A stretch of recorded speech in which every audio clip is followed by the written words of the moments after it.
run the citywide minority and women-owned business program, and I'm really happy to be here. Thank you. Thank you so much. Yeah. Because of social distancing, of course, this meeting is in person, it's being streamed live and can also be accessed via Zoom. As such, board members will continue to take attendance. Please say yes or here when I call your name. In addition, for some participants are online, please identify yourself before you make a comment or speak. That would be great. Lastly, to everyone, please exit the meeting room as soon as the meeting concludes, continuing to maintain social distance. Again, welcome. For the roll call, Chair. Present. Member Adams. Present. Member Austin. Present. Member Gavin. Present. Member DeWolf. Present. Noting to the record that Member Gonzalez is absent, as well as Member Young and the Chief Operating Officer. Chair, there are no members of the public who register as required in order to provide comments. As such, we may proceed with the regular calendar. The first order of business is a motion to adopt the minutes of the regular meeting of Wednesday, June 30, 2021. Do I have a motion? Gavin, so moved. Seconded by? Wow. Second. All in favor? Aye. None opposed. Thank you. Chair, would you wish to provide comments? I have a few that we can incorporate into the record. I just want to give an update to the board on our current reading of the Washington Chapter. Everyone is talking about, our delegation's talking about it. Really two infrastructure packages. One that was bipartisan, and we're not sure what to do with that, but there's a second set of bills that we gathered together for a potential reconciliation process that is the plan for now. So in the first bill, we're not in the bill. Public housing is not in that. In the second, it's under discussion. And there are competing proposals and ideas. Now, on the one hand, that's as rich as we've ever been, because no one's talked about public housing capital in 40 years the way we're talking about it today. So, we have to recognize that even with the competing ideas, there's intent, which is really powerful. So the first set thank you. The first set of proposals came from the administration, and this was I think, kind of a budget trial balloon. The president proposed $40 billion for public housing, split between three different pots of money. Some are competitive grants, some are grants in other parts of HUD, but only about $6 billion of that, 6.5, was a direct grants to housing authorities. So of the amount that is in the president's budget, a lot of it was additional RAD and mixed financing tools and that kind of thing. So that was a marker, we think, and the administration is looking to compromise. So we have that. The second set of ideas really come from the House. There are two competing bills, and there are several minor bills that would impact our business process. Congressman Torres has a bill he wants to introduce that would change how we do procurement and make it clear at the federal level that we can continue to use design build, see if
distributes based on formula.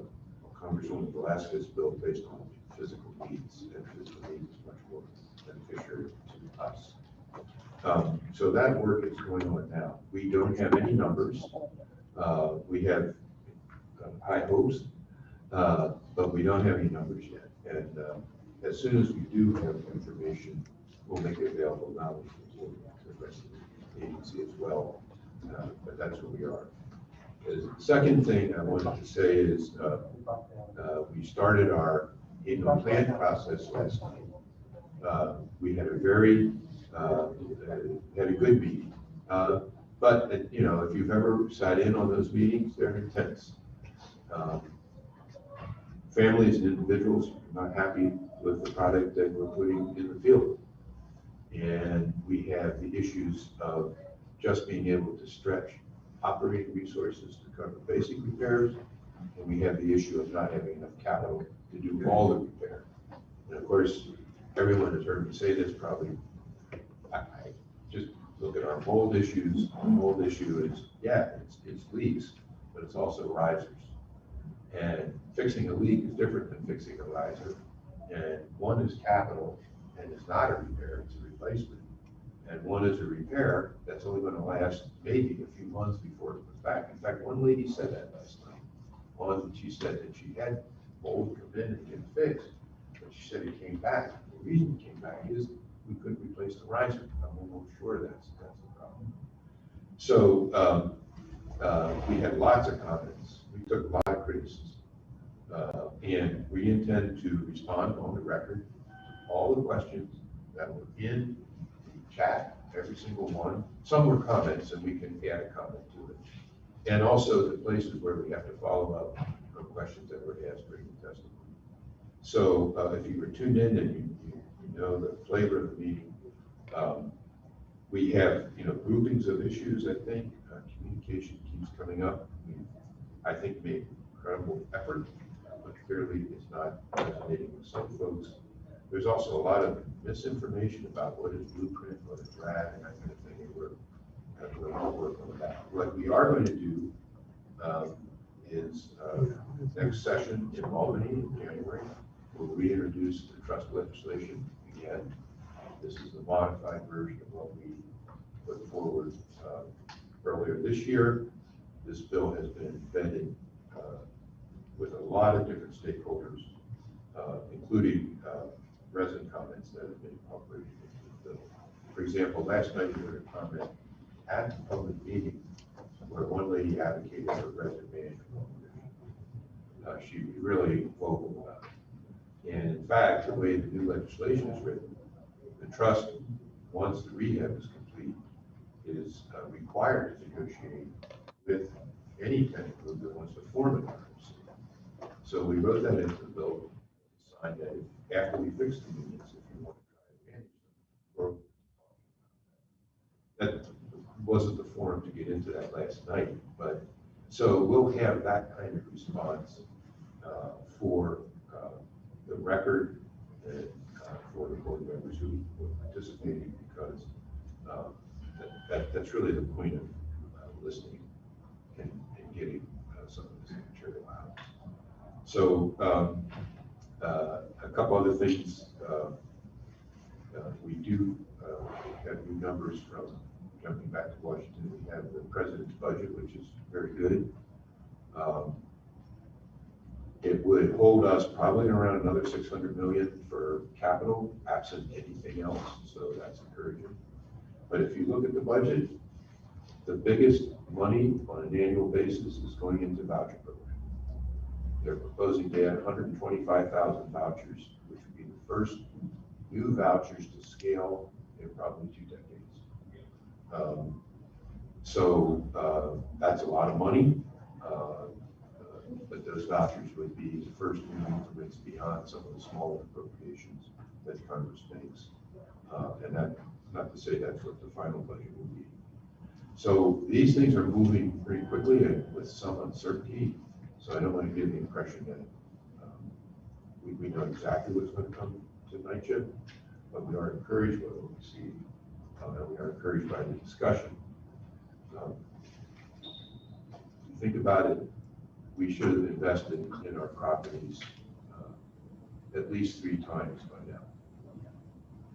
You know, a 20-year cycle where we're doing major replacement, where we're doing pipes, we're doing boilers, whatever technology we install, where we're doing lead abatement, and we haven't had a chance to do that. We haven't had the money. So we have to make up for that, those 2 missed cycles plus where we are now. And I'm hopeful that we'll have a chance by the end of this year to be talking about the board about what we think we're going to receive for infrastructure, what's in our annual budget, and craft a budget for 2022 that is reflective of both compliance demands that we have on the bond agreement and the capital demands that we have to ensure our long-term survival. So those are my comments. Thank you, Chair. Just for everyone else that will be speaking, please speak directly into the microphone so that the audio can be picked up clearly. Thank you. Chair, we'll now proceed to the calendar items 1 through 20. Item 1, Spencer.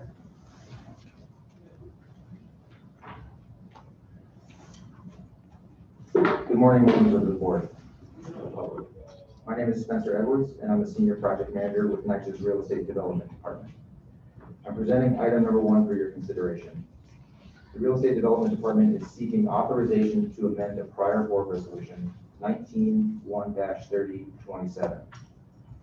The prior board resolution and this amendment both concern a proposed 101-unit new construction affordable housing development to be built at the corner of Willis Avenue and East 146th Street in the Bronx, which is on the land next to the Kansas City housing development.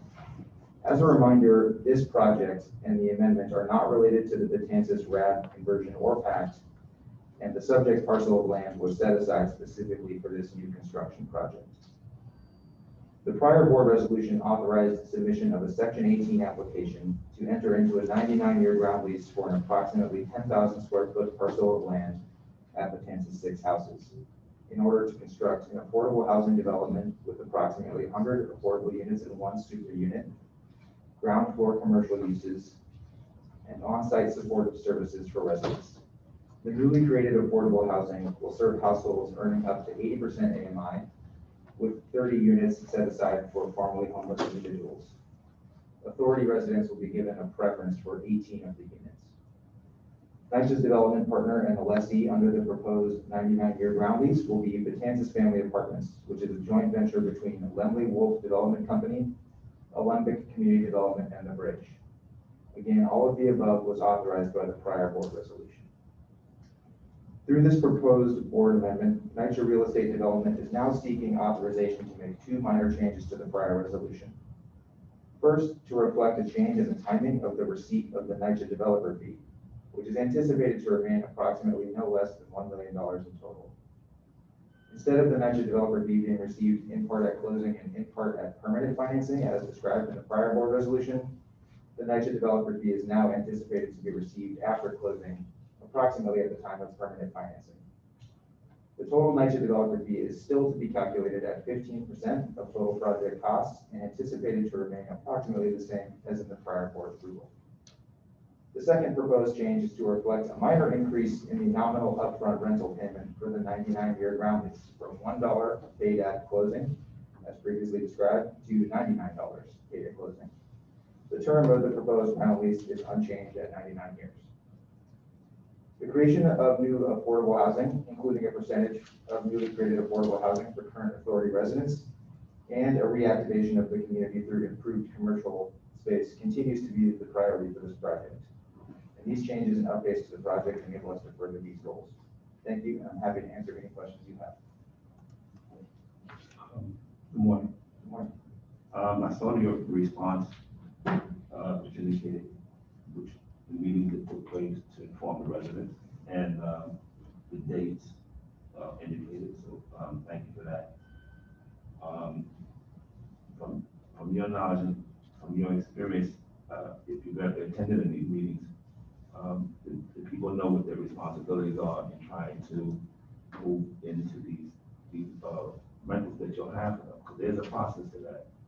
And that's explained to them fully in these meetings, because sometimes, the residents are not taking heed or not, you know, what it needs to do to go to the next step with progress.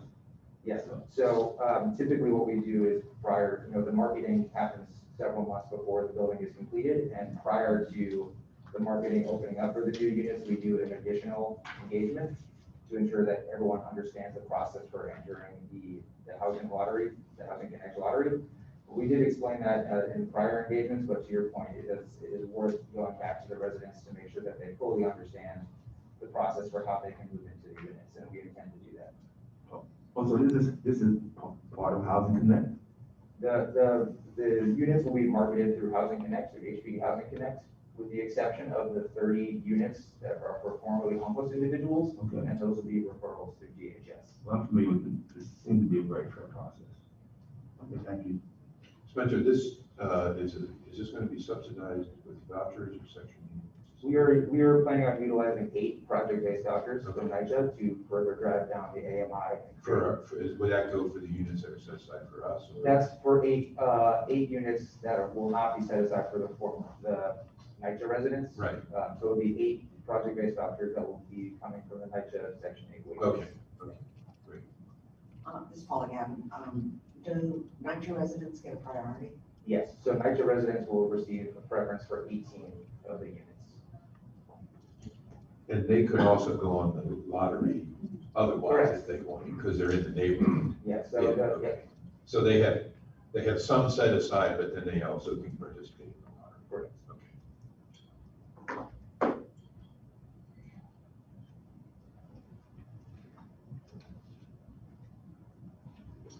Okay. Thank you, Spencer.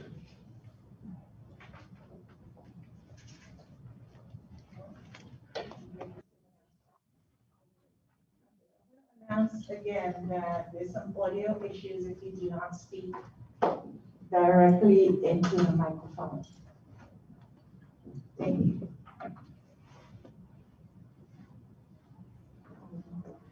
So, we're item 2, Cindy.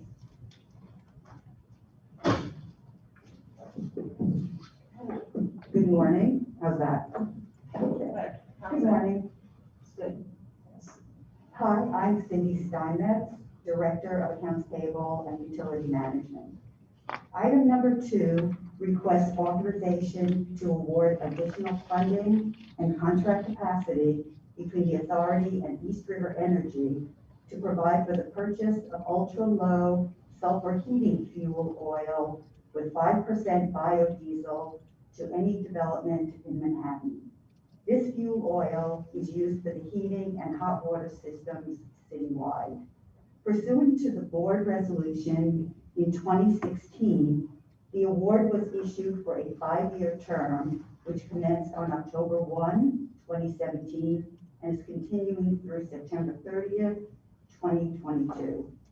The initial estimate was too low, and for the following reasons. The 5-year estimate for fuel oil was prepared when fuel oil prices were at their lowest. Prices have increased more rapidly than estimated. The first 3 months of 2021 combined have been nearly as expensive as all of 2020. And there are more Manhattan developments on fuel oil started since the middle of last year due to underground gas leaks and or damaged gas supply lines at several developments.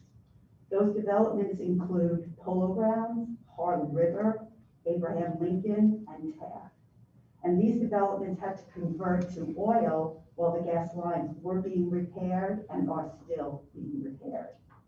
There was one prior funding increase for a total of $991,760, which provided funding for an immediate need.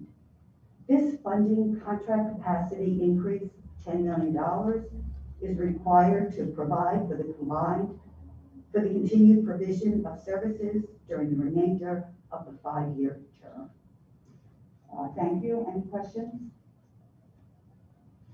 No questions. Thank you, Thank you Cindy. very much.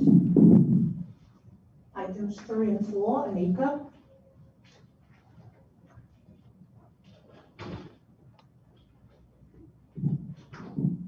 morning.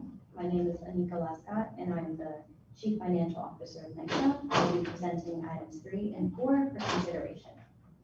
Item 3 requests authorization to award the authority's general liability insurance program. The program will be effective for 1 year, beginning on August 1st, 2021, and continuing through July 31st, 2022. The total premium is $5,332,167, which is a 12% increase over the expiring program. The general liability insurance program provides insurance for general liability and automobile liability, including bodily injury, personal injury, and property damage caused to third parties for which NYCHA is alleged to be liable. The program also includes terrorism coverage. The general liability insurance program policies will be provided by 10 companies in 7 separate layers to reach the program limits of $105 million per occurrence and in the aggregate, including the authority's $5 million self-insurance retention and quota share participation. I recommend that the board approve this resolution. Any questions? Hello, Ms. Scott. I received your responses. The license has an issuance date. It has an effective expiration date. It also has a seal. Evidently, this vendor, wants to do business and seems to be very professional. I also saw that you will also get another rating service too. And just want to say thank you, because this seems like what a person who wants to come into the facility to do the work should submit, and on point. Thank you. I appreciate that. Resolution 4 requests authorization to award the public officials and employment practices liability insurance program. The program will be effective for 1 year, beginning on August 1st, 2021, and continuing through July 31st, 2022. The total premium is $1,413,868. Public officials liability coverage provides insurance for acts, errors, and omissions, including civil rights violations, misstatements, neglect, or breach of duty committed by public officials. This would cover both employees and board members. The employment practices liability coverage protects the authority for loss arising from wrongful acts out of its role as an employer, including wrongful termination, harassment, discrimination, retaliation, failure to employ or promote, and related causes of action. This coverage also protects both employees and board members. The program policies will be provided by 7 separate insurers in 7 separate layers to achieve a total insurance limit of $20 million in public officials liability, including $15 million in employment practices liability coverage. Such insurance applies in excess of the authority's $5 million self-insured protection. Any questions? Ms. Scott, on 4, I believe I asked about iInsure, Yes, and you sent me something on that.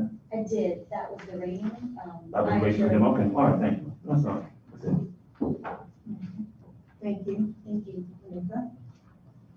Items 5 through 7, Russell.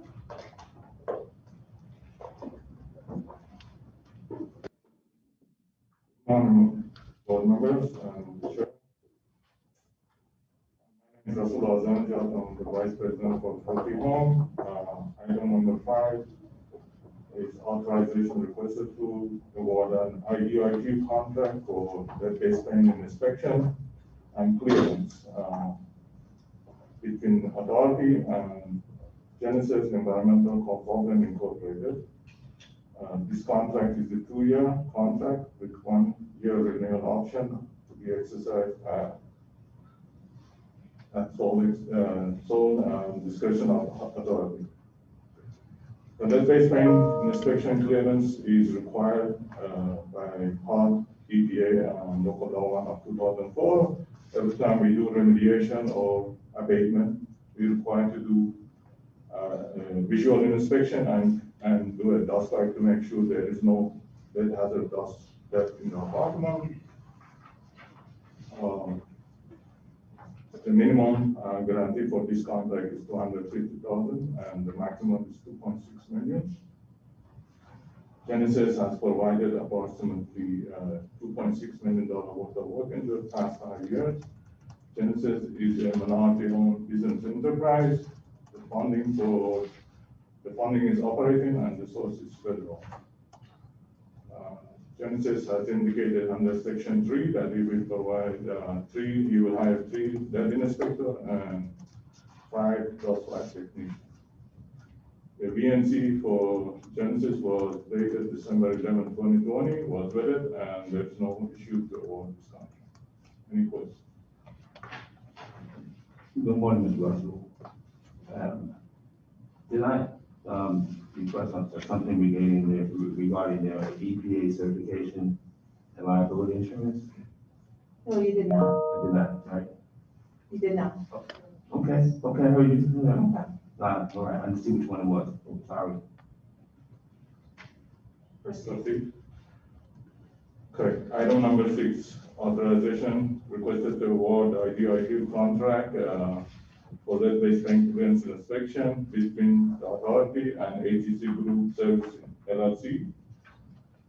Again, this contract is 2-year contract and with the 1-year renewal to be exercised by sole and discretion of authority. Again, I'm repeating myself. This contract is for lead-based tank clearance inspection and dust wipe clearance, which is required by HUD, EPA, and New York City Local Law 1 of 2004. Every time we do remediation and or abatement, we want to make sure that the work is done completely and there's no dust hazard left in the unit. The minimum guarantee of this contract is $250,000 and the maximum is $2.6 million.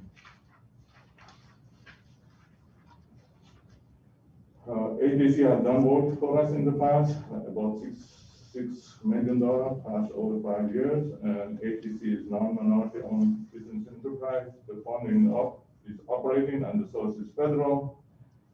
ATC mentioned under section 3 and is hiring 0 people. The VNC was requested on June 9, 2021, and is pending. We will not award until the VNC is clear. Any question on item number 6? Proceed to 7, but just give the specifics because the general information is the same, 5, 6, and 7. Right. Okay, item number 7 is authorization request to award IDIQ contract for lead-based tank clearance inspection between the authority and Technical Environmental Service Incorporated. This is a 2-year contract with a 1-year renewal option at sole discretion of authority. The lead-based tank inspection and clearance is required for regulation and EPA, HUD, and local government 2001. Every time we do abatement or remediation, we gotta make sure the work is done completely and there is no dust hazard left in the apartment. The minimum requirement of this contract is $250,000. The maximum is $2.6 million. Technical has provided approximately $1.8 million in the past 3 years. Technical is a woman-owned business enterprise. The budget funding is operating and the source is federal. Under section 3, they mentioned they will hire 2 lead inspectors and 1 risk assessor. The BNC dated December 4, 2020 was vetted by vendor integrity and there's no issue to award this contract. Any questions? On 5 and 6, I believe. Could you please speak into the mic? I believe I requested, I would discuss with, I think it was 30 or made a response at the Q&A session about that it wasn't necessary going forward to have documents with the, CV insurance, date of issuance, and liability insurance. And I think the response was, that was no, right? Member Adams, there were no questions on 5, 6, and 7 on these items. There were no questions on the Q&As on these items.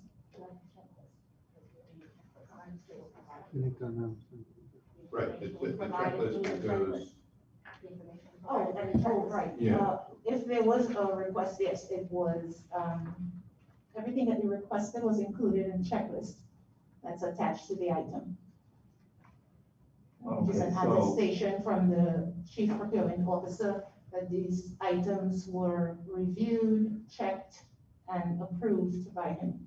So, and my question to him at that time was, I believe that if the items received, you have a whole listing of things that were not present when he signed this. It's still not available, not available, not available. Not, the NA, he explained, means not applicable, not available. Okay, well, that's previous someone just submitted a vendor's license issuance date and in good standing. And my question to him again was,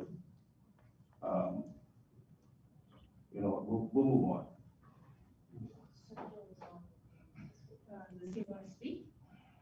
Is there anything Sergio to say?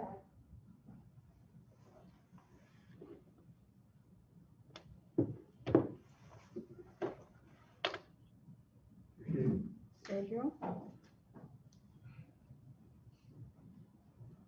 You can't hear me.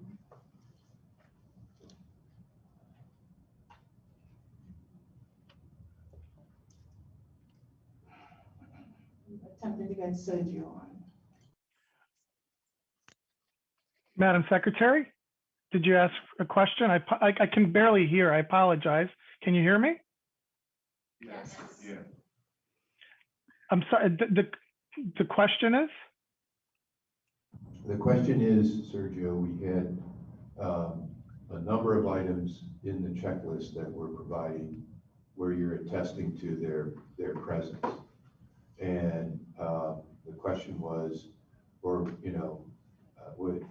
you're certifying that all those items are there. So we're just confirming that, and that where we have listed an item as NA, it means it's not applicable to that particular procurement. And then Joe may have a follow-up question. Those were the. That is correct. And I'm reading the transcript as to your question.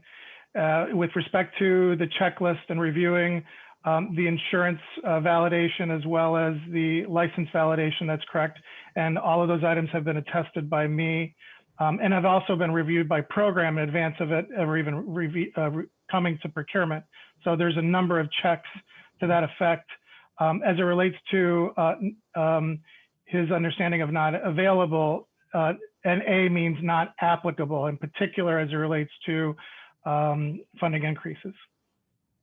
Does that answer your question? Again, I was going off the transcript.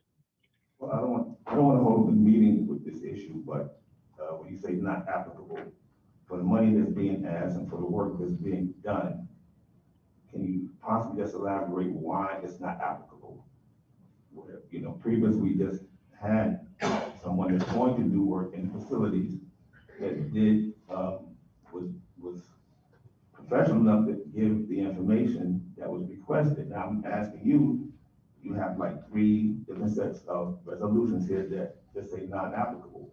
There's no insurance needed, there's nothing applicable, and it's still not clear to me why. As a matter of process, insurance and licensing is always a current function. These vendors are already on contract. As a matter of looking at it from review and presenting to the board, those items that are new and those individual vendors that are new to NYCHA, if a VNC does not currently exist, we obviously do a vendor name check. If they're new to NYCHA, we check their insurance, and that's an ongoing process. And the same goes with their licensing as an ongoing process. So with respect to what's being presented to the board here as a funding increase, that's where there's not applicability. No more questions for these 3. I just hit one. I wondered if we could talk to ATC again with procurement, and there are a number of ways to comply with Section 3, and maybe they could try one of the alternate ones, but just go back and ask them if they're open to, if they're not going to do a hire, could they do something else under the rule that might at least give us some Section 3 compliance. I know ATC, they do have a school too. They Yeah. They would train people if we. That's exactly the kind of thing, if there's some alternative we're okay with, and it, benefits, our residents, then we could write that in some way, but let's talk to them. Okay, no problem. Thank you. Thank you.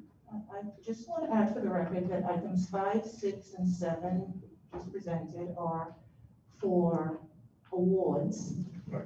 And the checklist actually has under licensure and certifications, EPA certification approved with an expiration date, and the certificate of liability insurance approved. Great, thank you. Thank you, Rizzo. Thank you. Items 8 through 10, health.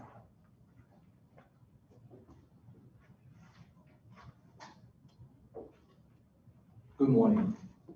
I'm Cal Bruno, Vice President of Operational Analysis and Contract Management. I'll be presenting items 8, 9, and 10 for your consideration.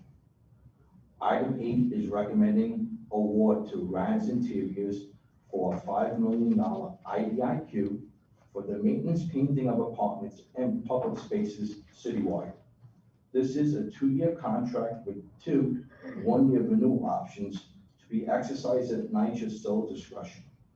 This contract provides capacity for apartment painting in the event a site-specific contract has been exhausted, and also provides the ability for timely painting of our public space areas. The projected Section 3 hires is 3. Any questions on item 8? Item 9 is requesting authorization to increase the contract with Metro City Renovation in the amount of $1,436,170. This contract provides for the repair and or replacement of apartment entrance doors at various Manhattan developments. The scope includes labor and materials for the repair and or replacement of the doors. This capacity increase is needed to fund the continued provision of services during the remainder of the 1-year renewal term. The projected Section 3 hires is 1. Any questions on item 9? This is Paula Gavin. I just wanted you to comment on the increase, which was very significant from the original, which was 1.7 million. May I read the response? The contract is requested to be increased significantly to address backlog cabinetry apartment door work orders. Additionally, there is a dedicated focus to install door sweeps on apartment entrance doors in Manhattan for pest reduction, and doing so on a damaged apartment door limits the effectiveness and or is not always possible. Is that adequate? Thank you.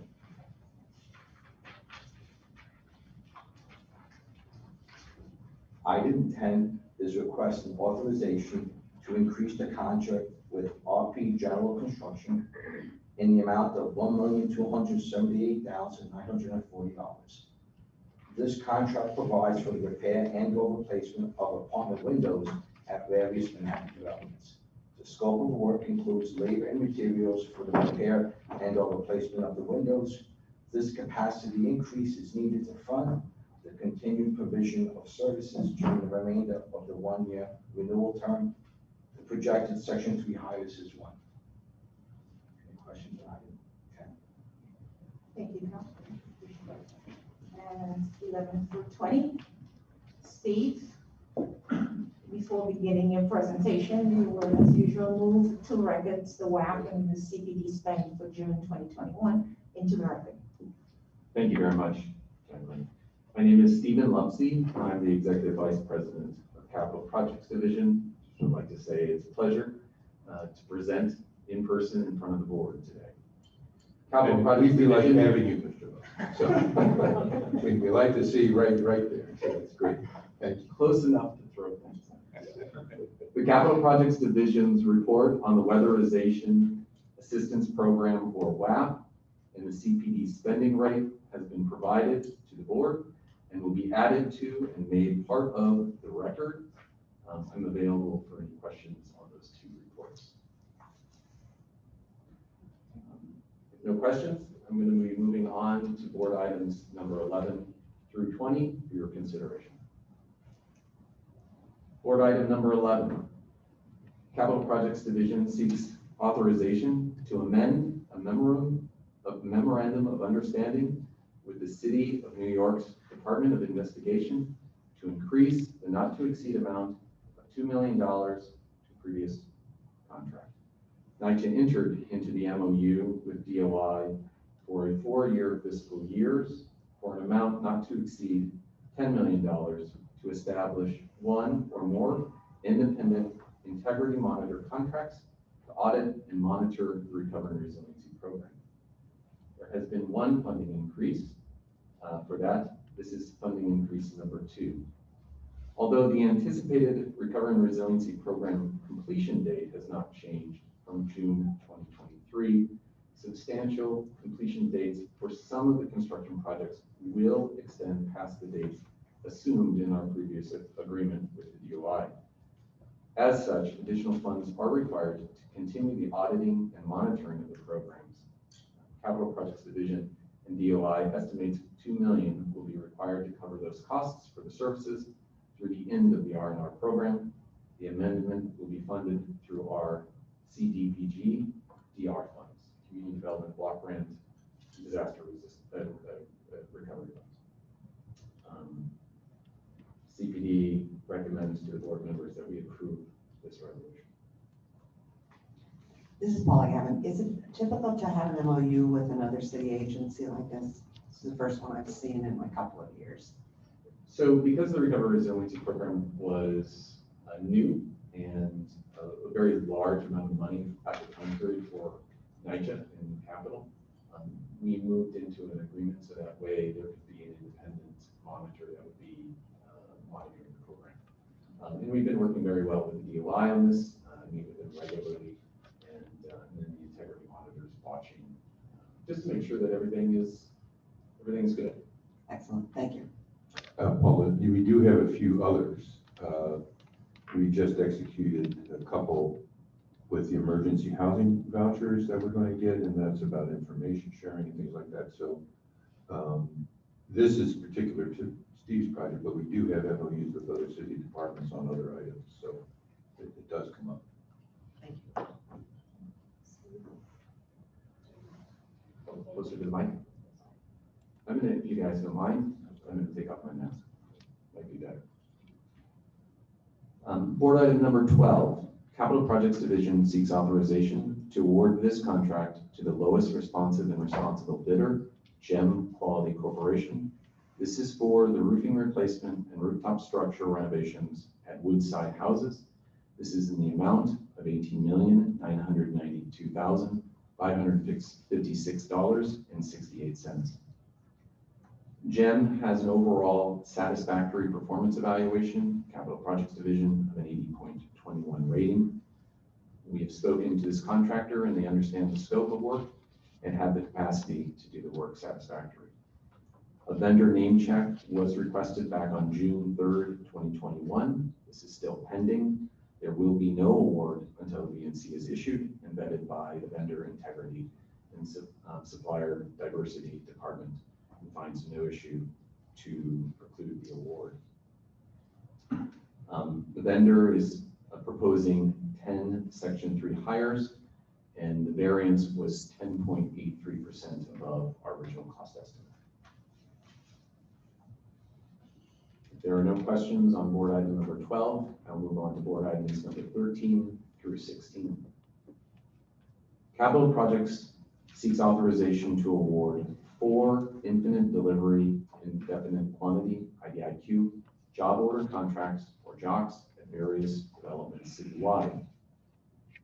Capital Projects Division competitively bid the IDIQ JOCs to address work across our CPD portfolio. These IDIQ JOC contracts were prepared by Capital Projects Division with the assistance of the Gordian Group. They were drafted in anticipated of expected work within our portfolio. The contractors competitively bid against a factor based on pre-established prices in the job order contract construction task catalog. This is what I refer to as the Sears and Roebuck catalog. It has all of the items within the job order contracts. CPD estimated a bid factor for these IDIQ jocks as 1.40, which is considered acceptable for the threshold at this point in time. The authority guarantees to work an order of quantity of work. There's a minimum value of $50,000 for each contract, and is under no obligation to provide more than that. Of the contractors, Bloom Construction Inc. was the first lowest bidder for the RFQ number 2008-44.4 and 2008-45.4. However, Bloom was deemed non-responsive for failing to meet the minimum qualifications listed in the contractor experience form as outlined in the bid documents. Adams European Contracting was the lowest responsive and responsible bidder for all 4 of the bids with a bid factor of 1.33. But due to Adams being the lowest responsive and responsible bidder on all 4 of the roofs and brickwork, but CPD determined that it was in our best interest and for the authority to award only 1 of the 2 brickwork IDIQs and 1 of the jocks to the second responsive and responsible bidder. The idea here is that we don't want to put all of our eggs in one basket, and we want to spread out the ability for capacity for those contractors to make sure that we can provide the services and work for our residents. So to get into board item 13 and 14, this is our RFQ numbers 200846.3 and 200848.2. These are for roof work, and CPD seeks authorization to award to Adams. Adams is a women-owned business. It has been in operation since 1994. It has been awarded 9 contracts with NYCHA as the prime contractor, and they have a performance rating of 92.69 at Capital. The vendor name check was requested in May 14th, 2021. This is still pending, and of course, we will not, the award will not go through until the VNC is issued and vetted by our Integrity and Supply Diversity Department. Board items number 15 and 16, this is for the job order contracts of brickwork. Items RFQ numbers 200844.4 and 200844.5. Capital Projects Division seeks authorization to award the 0.41 to Adams and the 45.4 to DIA. DIA is a non-minority owned business and has been in operation since 2013. It has performed 1 project for the Department of Education. It's a prime contractor. And this company will be relatively new to Capital Projects Division, which we feel is also a good thing to bring in additional contractors to NYCHA. So for all of these, each of the companies, all 4 contracts, each will have separate Section 3 hiring requirement of 3 individuals. And all of them had, 3 of them had a variance of -5, meaning that they were below our estimate, and 1 had a -0.47, which is also below our estimate. There was no further questions on item number 13. Yes, Mr. Adams. Hi, Steve, but you might have to get Sergio back. On number 14 with Adams, I see that the, I understand what non-applicable means, but it seems as though it was signed off on with things that are still pending. Am I not correct? Paperwork that is still pending here, am I reading this correctly? So the VNCs are still pending on that. And there's something else also, right? It says, original insurance rate, extended OID insurance.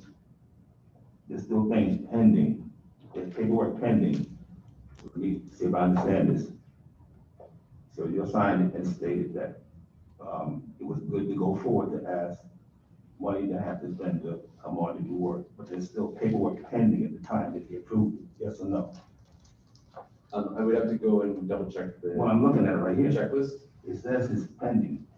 Adams is 1, There's two here, so this, I understand what was explained to me about not applicable, but there's people come and do work in the facilities. He stated that, in here, when he signed it, that it's still pending paperwork. And also that paperwork, for agency reasons, I'm not allowed to review, or it's not applicable anymore, so fine. But there's still paperwork pending. And Adams, what exactly are you referring to, the VNC? That's one, and then there's insurance information here also. Extended OID insurance, vendor name. So in regards to the OIG items, those are still pending. We put in a request for those items through the OIG. The OIG comes back to us, and then we review those through our vendor integrity. Many of the board items come to the board that have not yet gotten through the VNC process. And they would not, although there would be an approval of the board if they agree to this, without the VNC and the check by our internal vendor integrity unit, those contracts cannot move forward. And so there are a couple of items, but those are still with the OIG. So you're saying that the board approves it, and these items are still not submitted, that contract will not go through? Is that what you're telling me? Correct. And page 3 of the resolution says a vendor name check requested on May 14th is pending. There will be no award until a VNC is issued, and vetting by the Vendor Integrity and Supply Diversity Department finds no issue to preclude award. Okay, Steve. Thank you for that question. If there are no other questions, I'll move on to board item number 17. Capital Projects Division seeks authorization to reject all bids for our contract for community center kitchen expansion at the Bronx River Houses. There were 4 bid proposals received for this contract. The first lowest bidder, ACS Systems Associated, submitted a bid which was 69.28 above the authority's cost estimate, which Capital Projects Division deemed excessive for the value of the work being performed and for this project. The remaining bids were 98.22 and 154.07 above the authority's estimate. CPD performed an analysis which concluded that the bid amounts were inflated for this type of work due to the current markets. Capital Projects Division is seeking authorization to reject all bids. We will review this proposal. We're not sure if we'll put this back out to bid, or if we will do this under an existing job order contract, if there is no viable bidders out there to do the work. I'm sorry, So, my experience has been that these kinds of items are particularly sensitive at the property. People have been waiting for them a long time. They want to use their kitchens. They want to do what, these are community center kitchens, so they would be, So we look at this bid and we say, okay, it is above. But I guess I have two questions. I know we have to reject the bid, but so what does happen next, and how long will it take? Because I'm concerned every time we reject bids. Speaking only as one board member, I'm tempted to take the 69.28 just to get the damn work done. But I don't want to jump out of the process, because the process is designed to keep us in line. So what can we do? Can we, the way the federal procurement rules read, if you think you've had adequate competition and you couldn't make a selection through that competition, you can do other forms of procurement. So for these kinds of things, and this is a lot of work. I mean, this is basically a whole new room and asbestos removal and all that. What are your thoughts, Steve, on just how we, because I don't want this to be like we're, 6 months from now, still trying to get a kitchen, and what's your take on the next steps, I guess, if I could get that? Thank you very much for the question. And I agree, there's a lot of wasted time when we have a bid that we have to reject. And also, it stalls our time in terms of the overall schedule. So we have to be very prudent with the funds that we have. And if we believe that bids are inflated, that are above what should be the market of this, we definitely talk to the contractors. Many times the contractors are busy. We have a lot of work going on this summer.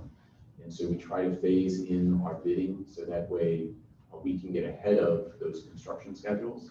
And for example, in a construction time period, we may bid so that way the contractor is on board in the winter and they're doing all of their paperwork and submittals. So that way when spring hits, we can have them immediately start working. Or in the case of the community center, we swap it up so that way they can be doing work in the winter. To specifically answer your question on this one, we believe, and we will look at the cost estimates across, we'll probably use a job order contract for this. When we have another one here on trash waste, extremely, extremely important to operations and extremely important to those developments that we have them.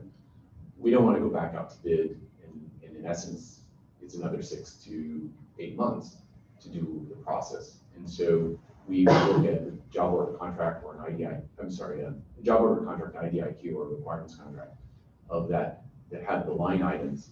And if we're close to what we think is the bid factor on that, then we would go in that direction so that we can do the work. Just a different tool in the tool chest. And the timing on that? Well, the job order contracts are already In set. place, right? So what we do is like we task task order order, across, right. right? We review the scope of work. We identify those in the job order contract catalog, identify the quantities, and then basically direct that contractor to do the work based on the prices that they provided. So I'd like to, when you do the job order contract, let's just mark the time because I want to be aware of how long it took us and because that has a value I don't always monetize in the sense of getting something done on a property that hasn't anything done for years. But to the next two items, I just want to go, I know you're going to cover them. There's another bid rejection. I can't think of anything more pressing than figuring out how to move trash better because it's not happening. And there's the hoist systems. Anytime you go to one of the buildings, you can see we're either in the basement or below grade. And a lot of our workers' comp injuries come handling those sausage bags and so forth. So this is another one I'd like to put a pin in because I think if we could automate, there's a lot of different meanings for that word. We can automate the removal of trash and get it to the drop-off point where the truck can pick it up and the truck is scheduled so that it's there timely. And I know this is maybe Al's domain too, but that's very important. And the other thing I've been thinking about besides hoists, if you go to the sites and look at how they have to move the trash manually, what kinds of things could we give them in those compactor rooms and in those that would help them move that trash? So I just think this is like one of the things that we could modernize and make it easier for the laborers to move it. And it's one of the reasons why it doesn't get moved timely. I think it's hard to do. I've watched them. And this is not an easy thing. I mean, also they're suited up. I mean, they have chaps that we get, because they're handling who knows what's in the bag. So I guess my thing for the next two is that if you could come back to me when we think we're going to have either the trash toys replacements. I also want to talk to Al about automated carts or electric carts to move some of those bags. Some of the big machines, some of the bags are long and awkward to handle. And if we had, like in a warehouse, when you get those electric things, you can pull them around, then maybe we could help there too and make that part of the whole package. So who's ever bidding on hoist, which I think is the preferred way, because we can just push it on and lift it up. And then what other things we can do, because I don't want to lose time on these, because this is really an issue. When we were out yesterday, some of the sites, you could just see, that, you know, if it wasn't, it also gets the chute issue that came up before, but I want these to move as quickly as we can inside your stuff, so. And it's gotta be a package deal for me too, so I know we gotta talk to Al, but I just wanted to say it out loud. So, first of all, thank you very much for all of those comments. We do work with Al and his team. Waste is a big piece and component of Capital Projects Division. And we recognize that it has many, many different stakeholders and many different portions to that. The Capital Projects Division developed the waste management program and the waste management plan. And that's really a holistic, as you were mentioning, a holistic thought about the trash that goes from your kitchen garbage can to that trash chute, down through what is the recycling amount, what is the bulk, and what is the other, as well as how do we then move that to the areas in which sanitation can move those. And so it's a holistic program. Specifically to these, most definitely, these are very, very important, I think, to development staff. And we are going to be moving these through, even though maybe the construction industry isn't finding these a desirable product to bid on, and so they're putting in higher bids for us, but we have other mechanisms in which we can get this work done. And then in addition to that, obviously, we're very fortunate to have the agreement funds where we are really rethinking waste, as you know, from again, the kitchen trash can all the way through to the actual yard, the waste yards and beyond.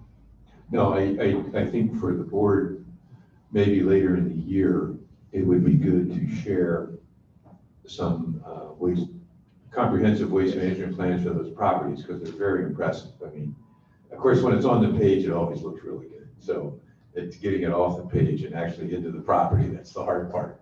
But everything is there, including the pneumatic trash handling systems that we would, but I realize it's not like, but it's really important to the residents, and it really makes a difference in the site. So I think at some point later this year, we could do a little mini briefing on that, and we have the money in the city action plan, not to mention plus others. So that's all. We can go on. Sorry. No, thank you very much. It's just something we really have to tackle. Steve? Yep. Follow-on question, somewhat related to that, is when you came out to the residents and you identified the situation, which has now created an extremely difficult trash situation for that building, because now with the pending emergency, with the floor structure, I think my first question is, why is the term cost related to that when you have that situation that's impacting the trash system, which is dire also? Why is that, if it's deemed an emergency, why is the term cost being used on something like that? So you're referring to the site visit that we made up on the Upper West Side. And we sent out the emergency design team. They've come up with a cost estimate and the proposal and the scopes. And we are looking at available funds to rectify that situation at that development. Also has created the somewhat situation that the chair just explained. At the time when the way the whole system has been shut down, of course with no notification. So in this case, you have people 95 and older trying to get trash out now for local workers. So I'm just figuring, when you say cost, and you have two situations that greatly impact each other, is there usual like a time frame that one or two, if not both of these situations, might be started to be acted upon? So all of the capital projects money, all of our funds are allocated. And so they're allocated to a specific building and a specific scope. So we're working with finance to establish operational dollars that we can we could mend that, do a long-term fix. Right now, there is a short-term fix. So in essence, there's shoring and safety for that interior compactor, but we are looking at establishing funds so that we can do a long-term fix of that development. But we can speak, this is outside of the board items, and after the board meeting, we can talk Okay. about that particular Fine. development. If there are no questions on the board items through 18, I will move on to board item number 19. Board item number 19, Capital Projects Division seeks authorization to reject all bids for contract for a trash hoist replacement with a vertical reciprocatory conveyor, or VRC, excuse me, at Bayview Houses. There were 2 bid proposals received for this contract. The first lowest bidder was deemed non-responsible due to failure to submit the required bid bond at the time of the bid, and the second lowest bidder submitted a bid which was 44.32 above the authority's cost estimate, which Capital Projects Division deemed excessive for the value of the work being performed. Therefore, CPD is requesting to reject all bids. We are looking, as we mentioned earlier, the chair, of doing this work under a job order contract in which we could execute the project. Board item number 20, very similar to board item number 19. Capital Projects Division seeks authorization. Oh, I'm sorry. I just flipped the wrong page. We seek authorization to reject all bids for the contractor hoist at Bayview Houses was 19, excuse me, and 18 was Marlboro Houses. So I just read item 19, I apologize. And now I'll go back to item 18. It's a similar one. We had 3 bid proposals received. The lowest bidder, Landmark Group Inc., submitted a bid that was 64.2 above authority's cost estimate, which we felt was excessive, and a 69 and a 97. These are both for those trash hoists. This one, board item 18 was for Marlboro, and board item 19 was for Bayview Houses. I apologize for the confusion. But in both scenarios, we are looking to use an alternate form in order to make the project move forward. If there are no questions about board item 18 and 19 on the rejection of bids, I'll move on to board item number 20. Capital Projects Division seeks authorization to request to enter into an agreement with the Campaign Against Hunger for a lease for approximately 8,000 square feet of an urban agricultural system. We're going to just call it a greenhouse, which will be located in Brooklyn on block 7140, lot 16. And this is at Marlboro Houses. This is a new building. And the project was developed through a team consisting of Capital Projects Division, the Department of Real Estate Services at New York City Housing Authority, the Campaign Against Hunger, the Brooklyn Borough President, the New York Mayor's Office, the New York City Department of Design and Construction, who is managing the design and construction of this project, and the Department of Environmental Protection, who has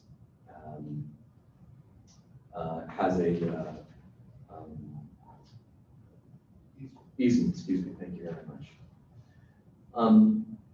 The purpose of this project is really to provide a greenhouse at Marlboro Houses, which will serve as a source of fresh produce and protein for the local community.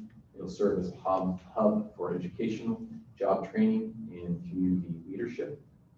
The lease agreement is attached to the term sheet, and the lease is for 15 years. This would commence on December 1st, 2023, at the completion of the building, as I mentioned, that is being managed, designed, and constructed through DDC. There is a rental charge associated to this, and all of the expenses to build out, so the core and shell are being paid through city funds. and then all of the expenses associated with building out that space for everything from all of the services that they're going to be doing, the teaching, the education, the hydroplanics, all of those things will be paid for by the tenant. CPD is seeking board authorization due to the fact that this is a long-term commitment for a new construction of a standalone facility being built on the authority property for public use. We recommend the members of the board approve this permit and agreement and all related agreements or contracts to be executed in accordance to our bylaws.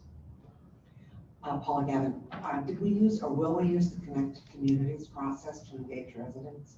Yes, we will. Thank you very much for that question. This has been a really neat program for us, and I think you've been following it. But we are working with DDC. There is already been a lot of residential engagement. Before this was even funded through the city, as well as during the design and construction of it. So, Steve,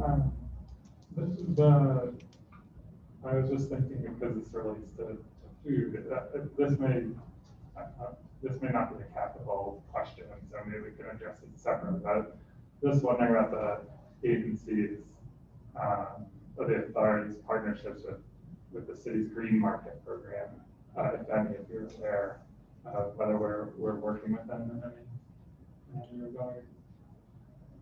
I'm not best to answer that question, but we can take that question down. Yeah, we do have other relationships, like the city green force, and of course we have the farms.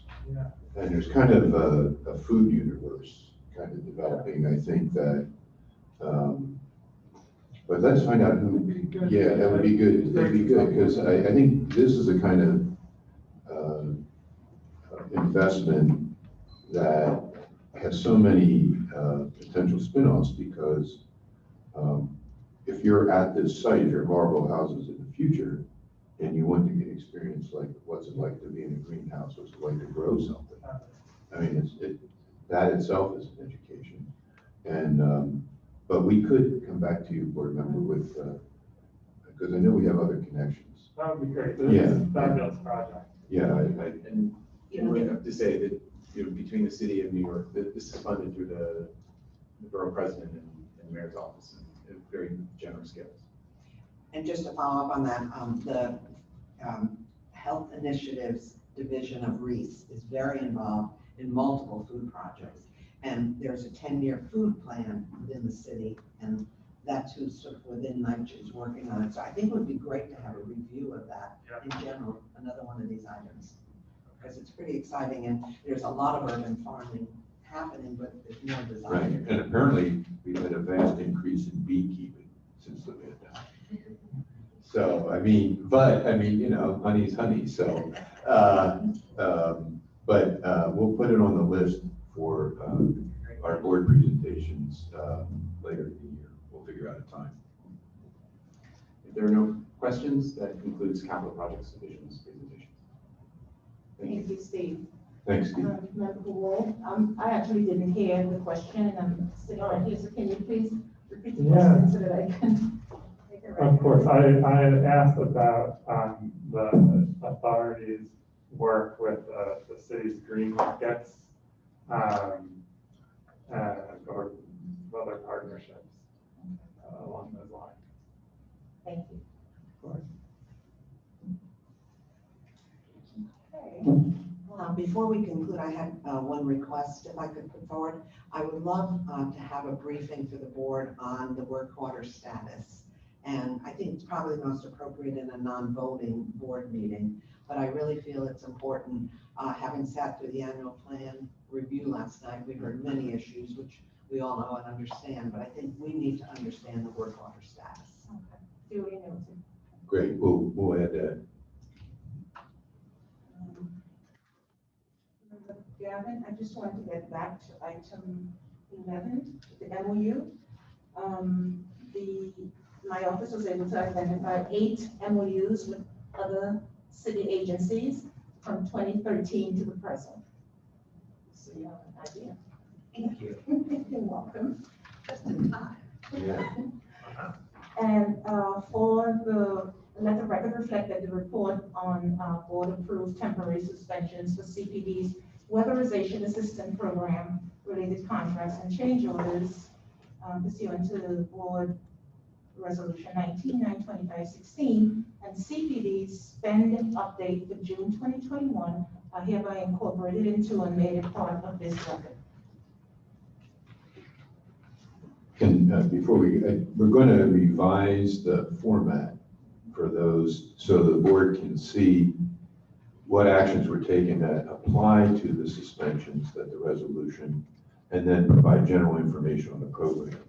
So we're going to probably test, we might test some format changes with you, if not for the next meeting, for the one after, so it's just a little more clear that you're seeing what happened in the month that you said, okay, it's okay to suspend that particular action. So we'll be back to the board with that. Chair? I have a question, Mr. Secretary. Today with the items that were presented, there was items where, like in 3 and 4, where vendors did return information that I was pleased to see, but I'm still perplexed why going forward with this format, if was not needed to be seen a license or insurance information, because business at this level and also as a person living in these facilities,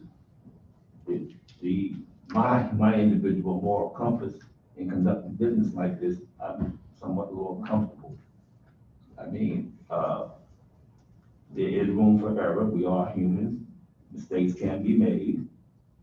Decisions sometimes can be faulty. I'm not saying that's the case, but just to ask for a little bit of information, and as like I stated in 3 and 4, the vendor supplied it and it was adequate. I'm still perplexed why that's not possible to see the information going forward. Adams, the current procedure in the authority is that a chief officer in the authority, a chief procurement officer, gives an attestation that he has reviewed the necessary documents and found the documents to be correct, adequate, and has certified that they're in his possession and that they were reviewed. That's the current procedure and policy of the authority. And for the record, I understand what you're saying, but I'm uncomfortable with the fact that in some cases, some information was supplied by presenters and then some cannot, but that's it on that question, that's all. Duly noted, Member Adams. Chair, 20 items are presented for board approval. May I have a motion to approve the 20 items? Gavin, so moved. Seconded by? Second, Matt. Thank you, Matt. All in favor? Aye. Aye. None opposed. Thank you. 20 items were approved unanimously. Chair, being that all matters before the board today have been addressed, may I have a motion to adjourn this meeting? So moved. Seconded by? Austin, thank you. All in favor? Aye. None opposed. The recorded end time, 11:26. Thank you all. The next night board meeting will be a non-voting meeting and is scheduled for Wednesday, September 15th at 10:30 a.m. Stay safe, enjoy the rest of your summer. Please exit the meeting room now, maintaining social distance. Thank you, everyone. And thanks to staff for getting this together. We really appreciate the work and the effort very much. Thank you. It's great to be back together. And IT. Building staff and IT. Thank you.